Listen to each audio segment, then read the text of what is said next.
Hello, in this video, I'll be showing you how to install or update drivers in Windows using Snappy Driver Installer. First, just go on your browser. Then you need to type in this Snappy Driver Installer. Click on the first link. After you do that, go to download.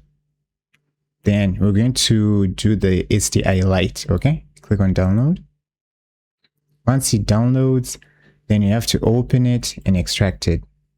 So open the folder, then you see a file like this, then make sure you go right click and say extract all. Choose the location and click extract. Then you'll see this folder. Open it. Then after you see this one, right click, run as administrator. Then when this opens up, make sure you go where it says download indexes only. And after it installs, then you need to create a restore point.